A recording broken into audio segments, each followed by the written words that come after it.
آپ صلی اللہ علیہ وآلہ وسلم کے دور میں کچھ قریش مکہ کے لوگ ایک یہودی عالم کے پاس گئے اور اس سے کہا کہ حضور پاک صلی اللہ علیہ وآلہ وسلم سے ایسا کیا سوال پوچھا جائے کہ ان کے نبی ہونے کی حقیقت واضح ہو جائے۔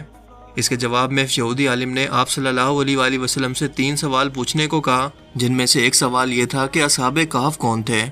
لہٰذا اللہ پاک نے اپنے پیارے محبوب صلی اللہ علیہ وآلہ وسلم کو اس کا جواب قرآن پاک کی سورہ الکہف کے اندر مکمل وضاحت کے ساتھ بیان فرمایا۔ اور سورہ کہف کی آیت کہ جب وہ جوان غار کے اندر جا رہے تھے تو کہنے لگے کہ اے ہمارے پروردگار، ہم پر اپنے ہاں سے رحمت نازل فرما اور ہمارے کام کے سامان مہیا کر۔ تو ہم نے غار میں کئی سال تک ان کے کانوں پر نیند کا پردہ ڈالے رکھا، یعنی ان کو سلائے رکھا۔ دوستو، یہ اصحاب کہف تھے جنہوں نے اپنا ایمان بچانے کے لیے اس وقت کے ظالم بادشاہ کے شر سے بچ کر شہر سے باہر غار کے اندر پناہ لے لی اور 300 سال تک اس غار کے اندر سوتے رہے۔ اور اللہ تعالیٰ نے انہیں آنے والے لوگوں کے لیے اپنی نشانی بنا دیا کہ جو میری ذات پر بھروسہ کر کے حق کے راستے میں نکلتا ہے، ہم نہ صرف اس کی حفاظت کرتے ہیں بلکہ اس کے لیے اپنے راستے بھی کھول دیتے ہیں۔ اسے دنیا کے لیے نشانی بناتے ہیں کہ بنا کسی اسباب کی موجودگی کے اگر ساری دنیا بھی آپ کے خلاف کیوں نہ ہو جائے، اگر اللہ تعالیٰ کی ذات آپ کے ساتھ ہے تو آپ کو دنیا کی کوئی بھی چیز نقصان نہیں پہنچا سکتی۔ یہ پورا واقعہ قرآنی تعلیمات کی روشنی کے اندر کیا ہے، اگر آپ یہ جاننا چاہتے ہیں تو اس پر میری ایک پوری ویڈیو موجود ہے جس کا لنک آپ کو ڈسکرپشن میں اور اوپر آئی بٹن پر بھی مل جائے گا۔ لیکن آج کی اس ویڈیو کے اندر ہم سائنسی طور پر یہ جاننے کی کوشش کریں گے کہ آخر ایسا ممکن کیسے ہوا۔ اللہ تعالیٰ نے کس چیز کو ان لوگوں کے لیے دنیاوی وسیلہ کے طور پر استعمال کیا کہ ان کی عمر بڑھنا بند ہو گئی۔ جسم کا نظام چلتا رہا مگر اتنا سست ہو گیا کہ کئی صدیاں ان کے لیے صرف کچھ گھنٹوں کے وقت کے اندر سمٹ گئی۔ ایک ایسا سائنسی انکشاف جس کے بارے میں جان کر آج کی ماڈرن سائنس بھی ورطہ حیرت کے اندر ہے، اور اسے مستقبل کے اندر وہ خلا کے نہ ختم ہونے والے بے پناہ فاصلوں کو طے کرنے کے لیے استعمال کرنے والے ہیں، جس کا کنسیپٹ یقیناً آپ نے کئی اسپیس پر بنی سائنس فکشن فلمز کے اندر بھی دیکھا ہوگا کہ کیسے ایک شخص کو ایک تابوت نما باکس کے اندر لٹا کر لمبی نیند سلا دیا جاتا ہے جس سے اس کی عمر بڑھنا بند ہو جاتی ہے، جس کی سب سے پہلی مثال آج سے 2000 سال پہلے ہمیں اصحاب کہف کی ملتی ہے۔ دوستو، ہائبرنیشن ایک ایسا عمل ہے جس کے ذریعے دنیا کے تقریباً 2000 نسل کے مختلف جاندار موسم کی سختیوں، خوراک کی کمی اور موت کے خوف سے بچنے کے لیے اسے استعمال کرتے ہیں۔ دراصل یہ لمبی نیند کا عمل ہے جس میں ان کے سیلز میں موجود جین اس طرح کے خوف اور خطروں سے آگاہ ہو کر ان پر ایک بہت ہی لمبی نیند طاری کر دیتے ہیں جسے ہائبرنیشن کہتے ہیں۔ مثال کے طور پر مینڈک سردیوں کے موسم میں ٹھنڈ سے بچنے کے لیے اپنے جسم میں موجود پانی کی مدد سے اپنے 70% جسم کو فریز کر لیتے ہیں، کیونکہ یہ جانور کولڈ بلڈڈ ہیں اور موسم کے مطابق جسم کے ٹیمپریچر کو ریگولیٹ نہیں کر پاتے، اور نہ ہی سردیوں کے موسم میں ان کے کھانے کے لیے کوئی شکار ہوتا ہے، اسی لیے ان کے پاس صرف 2 ہی راستے ہوتے ہیں۔ ایک تو یہ کہ بھوک اور شدید ٹھنڈ کی وجہ سے یہ موت کو گلے لگا لیں، یا پھر دوسرا راستہ کہ گرمیوں تک کے لیے اپنے جسم کو فریز کر کے لمبی نیند میں چلے جائیں۔ اسی لیے ہائبرنیشن کے ذریعے گرمیاں آتے ہی جب برف پگھلنا شروع ہوتی ہے تو یہ بھی ایک بار پھر سے زندہ ہو کر اپنے جسم کو نارمل پوزیشن کے اندر لے آتے ہیں جیسا کہ وہ نیند سے پہلے تھے۔ کچھ کچھوے، بھالو، ریچھ، چمگاڈر، گلہریاں اور سانپ سمیت بے شمار جانور، پرندے اور کیڑے اس عمل کو موسم اور اچانک موت کی سختی سے بچنے کے لیے استعمال کرتے ہیں۔ اس عمل کے دوران ان کے دل کی دھڑکن 95% تک آہستہ ہو جاتی ہے، سانس سیکنڈز میں چلنے کی بجائے منٹوں میں چلی جاتی ہے، جسم کا ٹیمپریچر کم ہو کر ٹھنڈا ہو جاتا ہے، اور یہ جاندار اپنے جسم میں خوراک کی کمی کو پورا کرنے کے لیے اپنے ہی جسم میں موجود چربی اور مسلز کو کھا کر اسے پورا کرتے ہیں، جسے میٹابولزم کہتے ہیں۔ ہائبرنیشن سے پہلے یہ تمام جاندار خوب تیاری کرتے ہیں اور جی بھر کے کھانا کھاتے ہیں تاکہ موٹے ہو کر اپنے جسم میں زیادہ سے زیادہ فیٹس یا چربی کو جمع کر لیں، جو کہ ہائبرنیشن کے دوران انہیں طاقت دیتی رہے گی۔ اس عمل سے کچھ مہینوں کے بعد باہر آ جانے پر ان جانداروں کو سب سے پہلے زوروں کی بھوک لگتی ہے، اور نیند سے بیدار ہونے کے بعد وہ سب سے پہلا کام ہی شکار کی تلاش کا کرتے ہیں۔ آج تک جانداروں میں سب سے لمبی ہائبرنیشن کا ریکارڈ چمگاڈرز کے پاس ہے، جو کہ 344 دن یعنی تقریباً 1 سال تک بنا کچھ کھائے پیے سوتی رہتی ہیں۔ مگر سوال یہ ہے کہ اس دوران ان جانداروں کی عمر کیوں نہیں بڑھتی، یا یہ اتنا سست کیسے ہو جاتی ہے؟ تو اس کا جواب جاننے کے لیے ہمیں سب سے پہلے یہ سمجھنا ہوگا کہ ہم انسان اور دنیا کا ہر ایک جاندار بوڑھا کیسے ہوتا ہے، اس کی عمر کیسے بڑھتی ہے، جسم میں موجود کون سی ایسی چیز ہے جو ہماری عمر کا تعین کرتی ہے۔ آج کی میڈیکل سائنس ہمیں یہ بتاتی ہے کہ ہر انسانی اور جاندار جسم کے اندر موجود سیلز میں موجود کروموسومز کے کناروں پر کیپس موجود ہوتی ہیں جنہیں ٹیلومیرز کہتے ہیں۔ وقت گزرنے کے ساتھ ساتھ جب یہ آہستہ آہستہ ختم ہونے لگیں تو ہمارا جسم بھی آہستہ آہستہ ناکارہ ہو کر بوڑھا ہونے لگتا ہے۔ اسی لیے ان کی تعداد کو لیبارٹری میں ٹیسٹ کر کے کسی بھی جاندار کی بچی ہوئی زندگی کا اندازہ لگایا جا سکتا ہے۔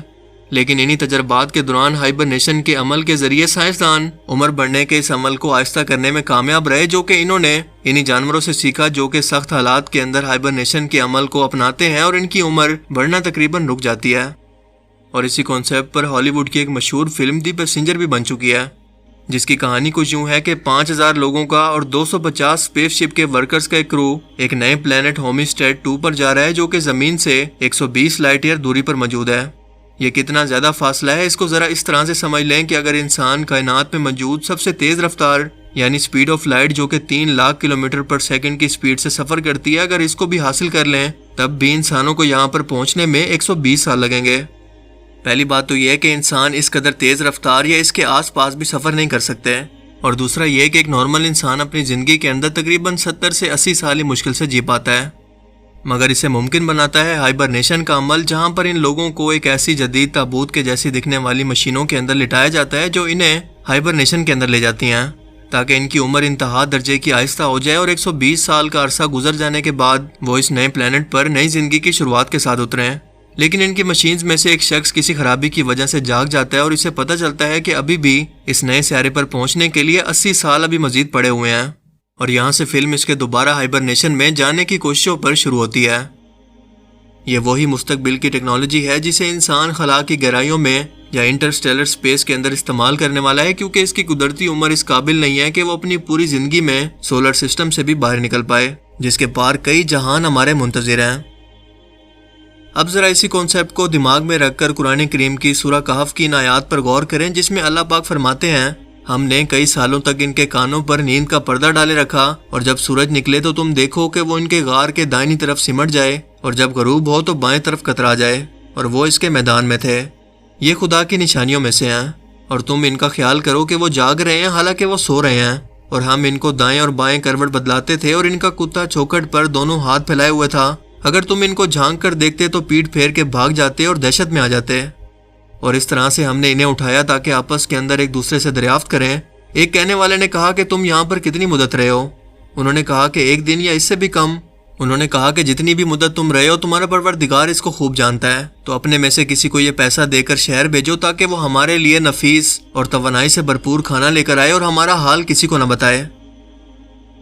اس واقعہ کے سیاق و سباق کو سمجھ کر اگر ہم موجودہ دور کے اندر سائنس کے نظریات میں اسے سمجھنے کی کوشش کریں تو سائنس یہ کہتی ہے کہ ہائبرنیشن کے دوران کئی جانداروں کے جسم کے کئی حصے یا ان کے آرگنز کام کرنا بند کر دیتے ہیں، اور اس جاندار کے سونے کی جگہ کے باہر کا ٹیمپریچر جیسا بھی ہو، دنیا کی زیادہ تر غاروں کے اندر سارا سال ٹیمپریچر ایک ہی جیسا کانسٹنٹ یا مستقل ہی رہتا ہے۔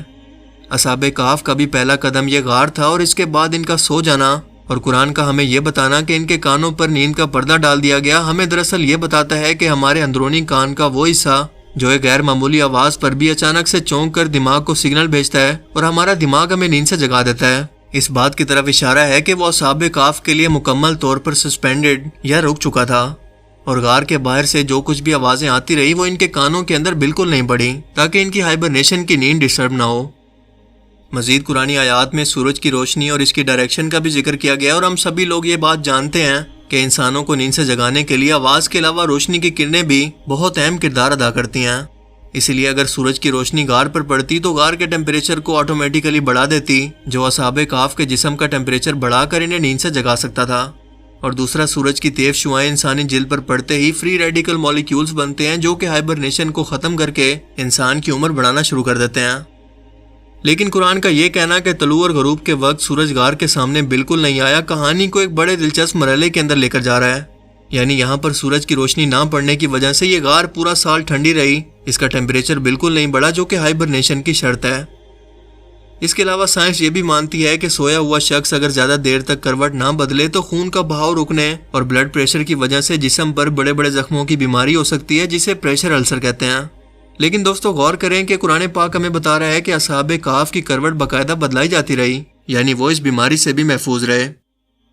اس کے علاوہ سائنس یہ کہتی ہے کہ اگر انسانی آنکھیں زیادہ دیر تک بند رہیں تو آنکھوں کے نرو آپٹیکل کو نقصان پہنچا کر ہمیں اندھا کر سکتی ہیں، اور اگر زیادہ دیر تک مستقل کھلی رہیں تو آنکھوں کے کورنیا کو نقصان پہنچا سکتی ہیں، یعنی زیادہ دیر تک آنکھیں کھلی رکھنے یا بند کرنے سے انسان کے لیے صرف نقصان ہی ہے۔ اسی لیے کوما کے مریضوں کی یادداشت اگر لوٹ بھی آئے تو وہ زیادہ تر آنکھوں کی بیماریوں کا شکار ہو چکے ہوتے ہیں۔ اب ظاہر سی بات ہے کہ اتنا لمبا عرصہ سونے کے لیے آنکھوں کا باقاعدہ وقفے سے جھپکتے رہنا ضروری ہے تاکہ نظر ضائع ہونے سے بچ سکے۔ اسی لیے قرآن کریم یہاں پر کہتا ہے کہ تم انہیں دیکھو تو سمجھو گے کہ وہ جاگ رہے ہیں، مطلب ان کی آنکھیں جھپک رہی ہیں حالانکہ وہ سو رہے ہیں، اور مارے دہشت کے پیٹ پھیر کے بھاگ جاؤ۔ ظاہر ہے کہ آپ کسی ایسے شخص کو سوتے ہوئے دیکھیں جو کہ آواز بھی نہ سن رہا ہو، اس کی آنکھیں بھی جھپک رہی ہوں اور وہ کروٹ بھی لے رہا ہو، تو یقیناً اسے دیکھ کر آپ ڈر کر بھاگ جائیں گے۔ ہم نے اوپر جانا کہ ہائبرنیشن کے عمل کے دوران ایک جاندار اپنے جسم کی انرجی کا ایک بڑا حصہ استعمال کر لیتا ہے اور باہر آتے ساتھ ہی وہ فوراً شکار شروع کر دیتا ہے۔ اب ایک بار پھر قرآن کریم کی اس آیت پر غور کریں جس میں اللہ پاک فرماتے ہیں، جیسے ہی وہ اٹھے ان میں سے ایک نے کہا کہ بازار سے بہترین کھانا لے کر آؤ، یعنی اپنے جسم میں انرجی کی کمی کی وجہ سے وہ بہت زیادہ بھوک محسوس کر رہے تھے، جیسا سبھی جاندار اس نیند کے عمل سے اٹھنے کے بعد کرتے ہیں، جو ہمیں یہ بتاتا ہے کہ اصحاب کہف دراصل 2000 سال پہلے ہیومن ہائبرنیشن کی وہ ٹیکنالوجی حاصل کر چکے تھے جو کہ فلم پیسنجر کے اندر آج کے انسانوں کے مستقبل کے بارے میں دکھائی گئی ہے۔ ہم نے یہ بھی جانا کہ تمام جاندار اس عمل سے پہلے باقاعدہ اس کی تیاری کرتے ہیں اور خوب کھا پی کر جسم کے اندر جتنی ہو سکے انرجی کو سٹور کرتے ہیں، مگر اصحاب کہف کے معاملے میں انہوں نے اس کی تیاری کیسے کی، کون سا ایسا پھل یا جڑی بوٹی کھائی جس کی وجہ سے ان کے جسم کے اندر انرجی منتقل ہوئی، یہ اللہ ہی بہتر جانتا ہے کیونکہ ہمیں اس کی کوئی ڈیٹیل نہیں ملتی۔ لیکن قرآن کریم کی ان آیات کو پڑھنے کے بعد ناسا اور اس جیسے کئی ادارے آج بھی اس پر کام کر رہے ہیں، لیکن ابھی تک اس ٹیکنالوجی کو مکمل طور پر حاصل کرنے میں وہ ناکام ہے، جس میں اللہ تعالیٰ کی حکمت ہے، ورنہ دنیا کے امیر ترین لوگ شاید کبھی نہ مرتے اور خود کو فریز کروا کر یا ہائبرنیشن میں جا کر کئی 100 سال یا ہزاروں سال بھی جی پاتے۔ بے شک اللہ تعالیٰ کے ہر حکم کے اندر حکمت ہے جسے وہی بہتر جانتا ہے۔ یہ ادارے اب خلا کے اندر جانے کے لیے اور کئی مریضوں کو علاج کے لیے اس عمل کے استعمال کرنے پر ریسرچ کر رہے ہیں کہ غور کریں اور دیکھیں کہ ایسی کیا وجہ ہے کہ اصحاب کہف اتنے عرصے تک سو پائے۔ انسان مستقبل میں اس عمل کے ذریعے خلا کی گہرائیوں میں سفر کرنا اور ایک لمبی عمر حاصل کرنا چاہتا ہے۔ سائنسدانوں کو اس بات کا پتہ ہے کہ یہ عمل ممکن ہے، مگر اس کو ممکن بنانے کے دوران بہت ساری ایسی پیچیدگیاں ہیں جو اس کی کامیابی میں رکاوٹ ہیں، جس میں نہ جانے مزید کتنا وقت لگے گا۔ اصحاب کہف صرف وہ چند نوجوان تھے جو حضرت عیسیٰ علیہ السلام کے ماننے والے مسلمان تھے، اس کے علاوہ پوری رومی سلطنت گمراہ ہو کر بت پرستی کرتی تھی اور ان کا بادشاہ دقیانوس ایک ظالم بادشاہ تھا جو کہ ان لوگوں کو پتھروں سے مار مار کر قتل کرنا چاہتا تھا۔ لیکن جب ان نوجوانوں نے رب پر بھروسہ کیا تو اللہ تعالیٰ نے ان کے لیے راہیں نکالی اور ہمارے لیے اس میں ایک سبق چھوڑ دیا کہ جب بھی اللہ تعالیٰ کی ذات پر بھروسہ کرو تو پھر اسباب کو مت دیکھنا، صرف اپنا ایمان اور یقین مضبوط کر کے کوشش کرنا اور باقی سب اس ذات پر چھوڑ دینا جس کے کنٹرول میں دنیا و کائنات کا نظام ہے، جس کے لیے کچھ بھی کرنا ناممکن نہیں ہے۔ اللہ تعالیٰ ہمیں سمجھنے کی اور عمل کرنے کی توفیق عطا فرمائے، آمین۔